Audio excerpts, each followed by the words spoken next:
अब है 3 वेरिएबल वाला क्रैमर रूल्स। अब सॉल्यूशन पढ़ेंगे, किसका सॉल्यूशन पढ़ेंगे?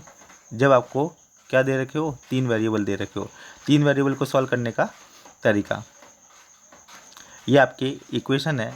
जब आपके पास में 3 वेरिएबल है तो इसको सॉल्व करने के लिए आपको कितने इक्वेशन की ज़रूरत है? 3 इक्वेशन की ज़रूरत है। पहला वेरिएबल x है, दूसरा वेरिएबल y दे रखा है और तीसरा वेरिएबल z दे रखा है, जिसके अंदर आपके फर्स्ट इक्वेशन है a1x b1y c1z equal d। Second equation आपको दे रखी है a2x b2y plus c2z equal d। और जो थर्ड इक्वेशन है वो आपके पास में है a3x b3y c3z equal d3। ये तीनों इक्वेशन आपके पास में दे रखी है। इसको अपन क्रैमर रूल्स से सॉल्व करेंगे। आपको सीधे फॉर्मूला निकालना है। सॉल्व करने का मतलब होता है x और y z की वैल्यू निकालनी। तो सीधे x और y और z की वैल्यू आ जाएगी आपके पास में। x की वैल्यू हो जाएगी डेल 1 अपॉन डेल, y की वैल्यू हो जाएगी सेकंड नंबर पे इसलिए डेल 2 अपॉन डेल, और z थर्ड नंबर पे आ रहा है यहाँ पे, तो ये हो जाएगा डेल 3 अपॉन डेल। यहाँ तक ये फॉर्मूला याद हो गया होगा, क्लियर हो गया होगा। अब यहाँ पे अपन देखेंगे डेल 1 डेल 2 और डेल 3 क्या है। 2 वेरिएबल वाले इक्वेशन में अपन ने देख लिया था डेल 1 और डेल 2। यहाँ पे 3 वेरिएबल है तो यहाँ पे डेल 1 डेल 2 और डेल 3 है। तो इन चारों के बारे में अपन स्टडी करेंगे। तो सबसे पहले डेल निकालने के लिए यहाँ पे जो लेफ्ट हैंड साइड दिख रही है इक्वल के इस तरफ वाली, जो मैंने ब्रैकेट के अंदर बंद की है, इसको लिखनी है। इसके अंदर से वेरिएबल हटा दो, जो कांस्टेंट है ऐसे कैसे लिख दो, तो वो आपके क्या हो जाएगा? डेल हो जाएगा। तो ये आपके पास में डेल आ गया, ये वाला डेल हो गया। डेल के अंदर आपको जो लेफ्ट हैंड साइड के अंदर जो भी आपके कांस्टेंट है वो लिखे ऐसे कैसे, a1 b1 c1 a2 b2 c2 a3 b3 c3। अब जैसा कि आपको डेल 1 निकालना है, जो इक्वेशन के राइट हैंड साइड के अंदर आपको 3 टर्म दिख रही होगी d1 d2 और d3। तो आपको डेल निकालने के लिए अब किसका यूज करना है? डेल 1 निकालने के लिए, डेल 2 निकालने के लिए और डेल 3 निकालने के लिए d1 d2 और d3 का यूज करना है। तो सबसे पहले डेल 1 निकालते हैं। तो डेल 1 निकालने के लिए जो राइट साइड में d1 d2 d3 था तो वो 1 पोजीशन पे यानी फर्स्ट कॉलम पे रखना है। डेल जो आपको ये डेल दिख रहा है, इस डेल के अंदर चेंज करना है, यानी कि आपको d1 d2 d3 पहले तो फर्स्ट कॉलम पे रखना है, फिर सेकंड कॉलम पे रखना है। पहले फर्स्ट कॉलम पे रखोगे तो डेल 1 आ जाएगा। d1 d2 d3 a1 a2 a3 की जगह रखोगे तो डेल 1 आ जाएगा। फिर सेकंड कॉलम की जगह रखोगे यहाँ पे d1 d2 और d3, जहाँ पे मैंने लाइन ड्रॉ की है, तो आपके पास में डेल 2 आ जाएगा। फिर आपको d1 d2 और d3 थर्ड कॉलम की जगह रखना है, बाकी ऐसा कैसा रखना है, तो आपके पास में क्या आ जाएगा? डेल 3 आ जाएगा। तो आपके पास में तीनों आ जाएंगे, डेल 1 डेल 2 और डेल 3। तो ये तीनों की वैल्यू दे रखी है, आप स्क्रीनशॉट ले सकते हो। ये आपके डेल है, ये डेल 1 है, ये डेल 2 है और ये डेल 3 है।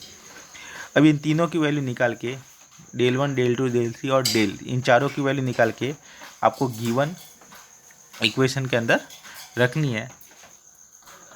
यहाँ पे आपके ऊपर वैल्यू दे रखी है, यहाँ पे आप रखोगे इन सब की वैल्यू निकाल के, यानी डेल 1 के अंदर डेल का डिवाइड दोगे तो x आ जाएगा, डेल 2 के अंदर डेल का डिवाइड दोगे तो y आ जाएगा, डेल 3 के अंदर डेल का डिवाइड दोगे तो क्या आ जाएगा?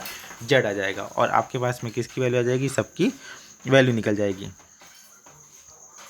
ठीक है, तो ये आपके क्रैमर रूल्स कंप्लीट हो गया। क्रैमर रूल्स के अंदर 2 टाइप के क्वेश्चन थे, एक है 2 वेरिएबल वाले थे और एक है 3 वेरिएबल्स वाले। तो दोनों टाइप के क्वेश्चन अपन ने देख लिए क्रैमर रूल्स से। अब इसके आगे वाली जो मेथड है वो आपके है मैट्रिक्स मेथड। तो उसके बारे में अपन स्टडी करते हैं।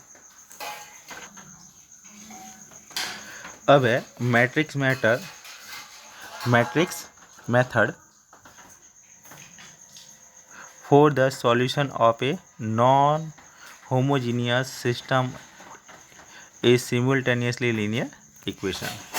इससे पहले अपन ने क्रैमर मेथड पढ़ी थी, अब ये है मैट्रिक्स मेथड। एग्जाम के अंदर अगर नाम लिखा हुआ है तो उसी मेथड से करना है, अगर नाम लिखा हुआ नहीं आता है तो दोनों मेथड में से जो आपको इजी लगे या जिस मेथड से आप करना चाहते हो उस मेथड से कर सकते हो, दोनों ही सही होगी। अगर नाम लिखा हुआ है, मैट्रिक्स मेथड लिखा हुआ है या फिर क्रैमर मेथड लिखा हुआ है तो उसी मेथड से करनी है, दूसरे मेथड से करोगे तो आपके रॉन्ग हो जाएगा।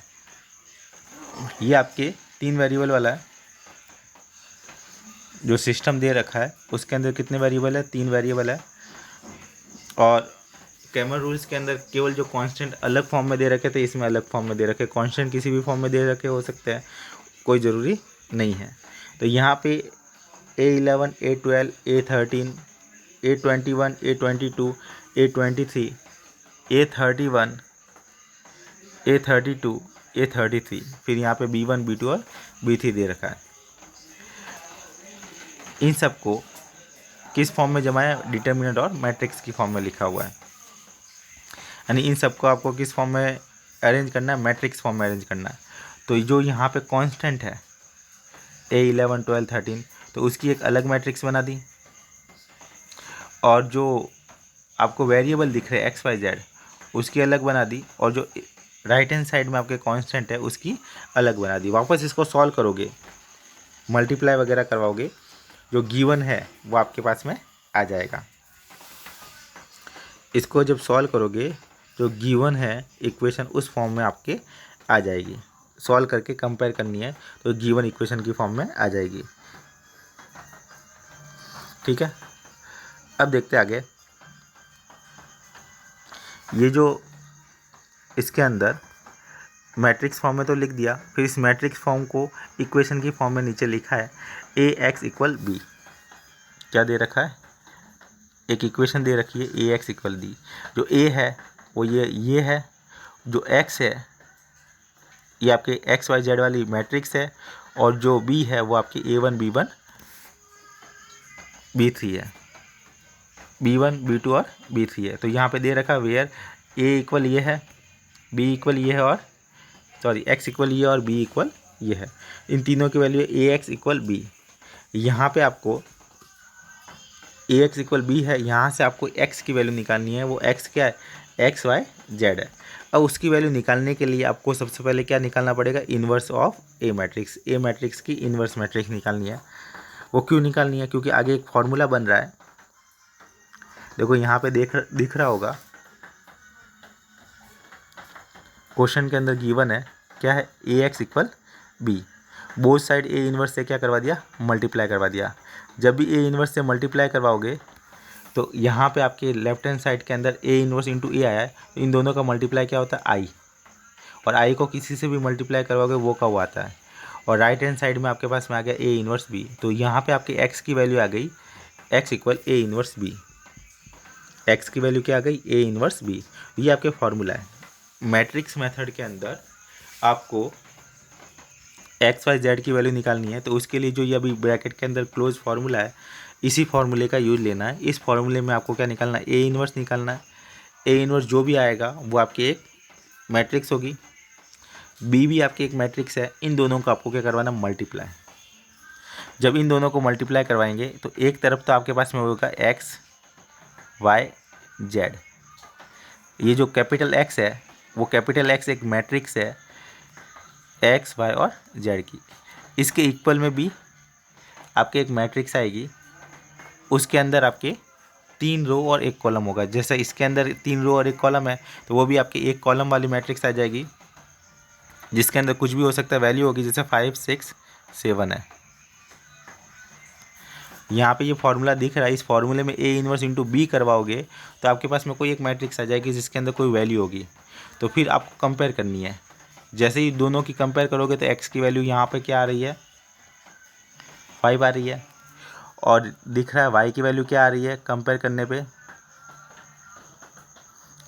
पे आपके पास में Y की वैल्यू आ रही है 6, और कंपेयर करने पे Z की वैल्यू आपके पास में दिख रही है 7। इसी प्रकार इस फॉर्मूले का यूज़ करके आपको A इन्वर्स तो निकालना आता है। ये एक्सरसाइज 5.1 के अंदर अपन ने A इन्वर्स निकालना सीख लिया था। फिर आपके B मैट्रिक्स है जो क्वेश्चन के अंदर गिवन होगी, दोनों का क्या करवाना, मल्टीप्लाई करवाना। फिर आपको XYZ से कंपेयर करनी है, तो जो फर्स्ट A11 वाला एलिमेंट्स होगा वो आपके x होगा, 21 वाला एलिमेंट्स होगा वो आपके y होगा, A31 वाला एलिमेंट्स होगा वो आपके क्या होगा, z होगा। तो ये आपके पास में कौन सी मेथड आ गई, मैट्रिक्स मेथड।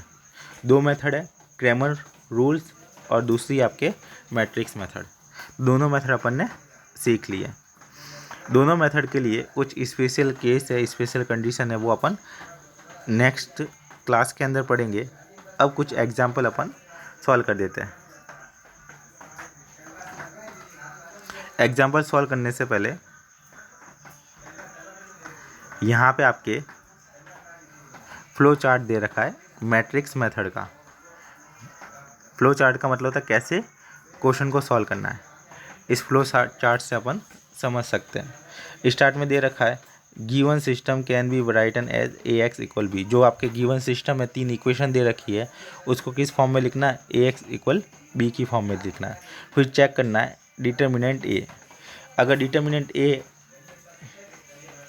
नॉट इक्वल 0 है तो आपके a इन्वर्स एग्जिस्ट होगा और यूनिक सॉल्यूशन निकलेगा, यानी x और y और z की एक एक वैल्यू निकलेगी, यूनिक सॉल्यूशन निकलेगा। तब आपको a इन्वर्स निकालना है। जब a determinant a not equal 0 है तभी। जब डिटर्मिनेंट a इक्वल 0 है तो एडजेंट ऑफ a और b इक्वल 0। आपको क्या निकालना है, एडजेंट ऑफ a और फिर b इक्वल क्या होना चाहिए, 0। अगर यस ये वाली कंडीशन हो रही है, b इक्वल 0 हो रहा है, ये वाली condition, the system will be consist with infinite solution. तो सिस्टम है उसके अंदर कितने सॉल्यूशन होंगे, इनफाइनाइट सॉल्यूशन होंगे। और अगर ये नहीं हो रहा है तो आपके क्या होगा, नो सॉल्यूशन होगा।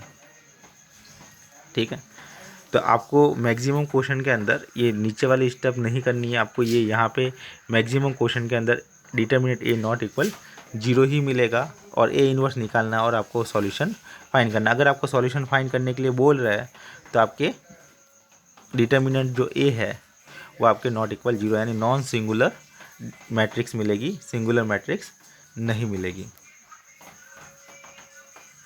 अब एक एग्जांपल इसका देख लेते हैं तो आपके ये क्लियर हो जाएगा।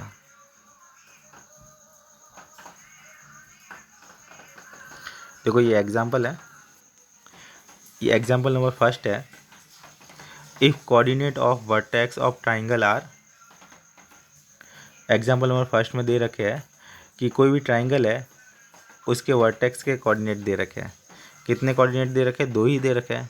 Find the area of triangle, और आपको क्या फाइंड करना है, एरिया ऑफ ट्राइंगल फाइंड करना है।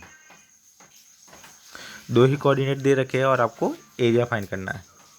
तो लेट कर लिया, x1 y1 क्या हो गया 5, 3 x2 y2 क्या हो गया -6 और 3, और एक और तीसरा कोऑर्डिनेट भी दे रखा है जो कि क्वेश्चन के अंदर छपा नहीं है, सॉल्यूशन के अंदर इसमें लिख दिया है। तीसरा कोऑर्डिनेट क्या है 2 - 4। ट्राइंगल के 3 वर्टेक्स होते हैं। अगर आपके पास में तीनों वर्टेक्स है तभी आप एरिया फाइंड कर सकते हो, नहीं तो इसका एरिया नहीं निकलेगा।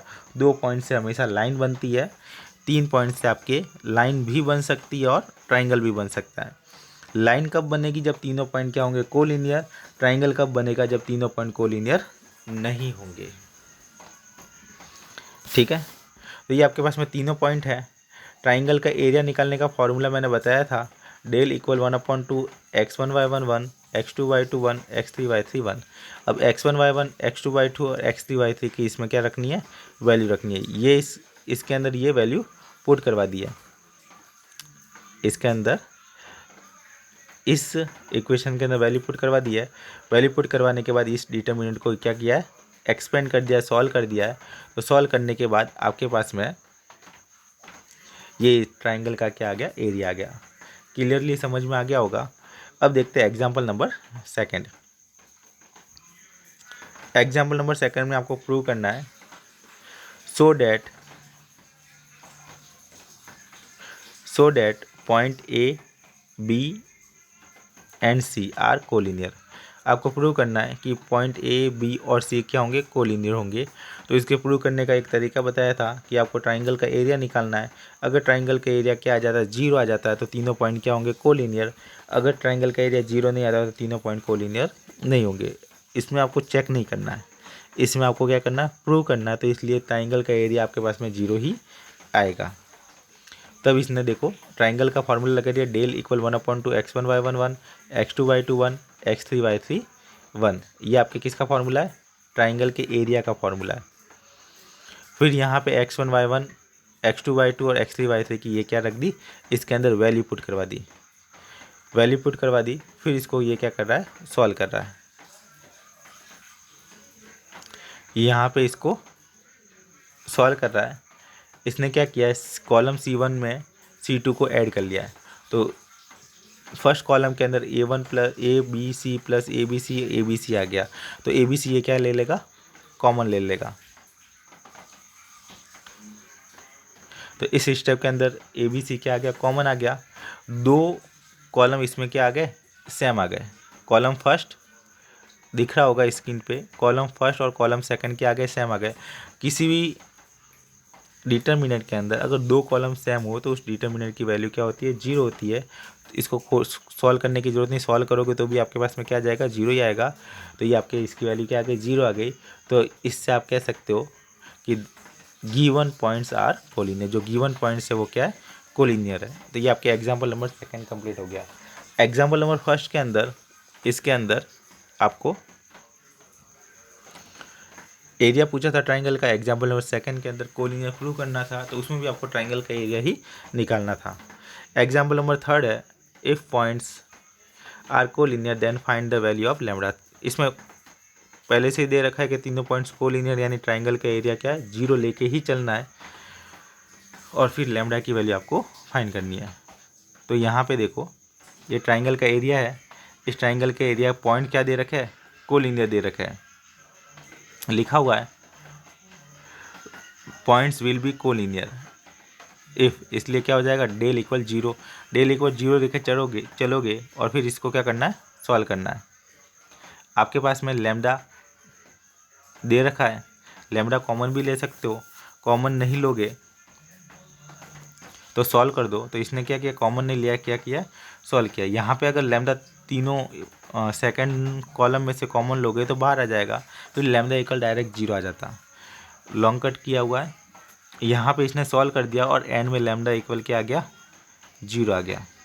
तो लैम्बडा की वैल्यू कितनी आ गई है, 0 आ गई है। इजीली सॉल्व हो गया। कोलिनियर दे रखा है तो आपको इक्वल 0 लेके चलना, कोलिनियर प्रूव करना तो 0 लाना है। अब नेक्स्ट एग्जाम्पल है एग्जाम्पल नंबर 4। एग्जाम्पल नंबर 4 दे रखा है, if 3 vertex of triangle are respectively then find the value of k for which area of triangle is 63/2। Triangle का एरिया दे रखा है 63/2 और यहाँ पे आपको क्या करनी है, वैल्यू फाइंड करनी है।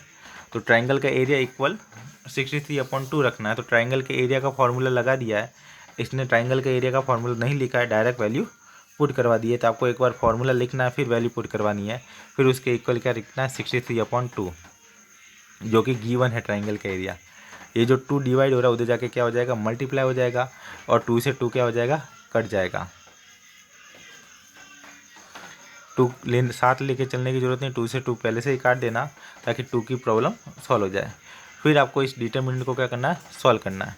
यहाँ पे देखोगे तो 2 तो 0 है, तो आपको एक ही एलिमेंट से इसको क्या करना है, एक्सपेंड करना है, और इसने क्या कर दिया, एक्सपेंड कर दिया। बाकी ये जो 0 वाले एलिमेंट्स है, 0 वाली टर्म है, ये क्या आ जाएगी, 0 ही आ जाएगी। तो इसने सॉल्व कर दिया है। सॉल्व करने के बाद में ये किसकी वैल्यू निकाल दी है, k की। यहाँ पे k की 2 वैल्यू निकली है, k इक्वल 5 और k इक्वल 13। k की वैल्यू 5 भी निकली हुई है और k की वैल्यू क्या निकली हुई है, 13 निकली हुई है। ये यहाँ पे जो ट्राइंगल का एरिया होता है वो कभी नेगेटिव नहीं होता है, ट्राइंगल का एरिया कभी नेगेटिव नहीं होता, इसलिए मॉडुलस का सिंबल बना हुआ है। ये जब भी मॉडुलस का सिंबल हटता है तो प्लस माइनस लगता है।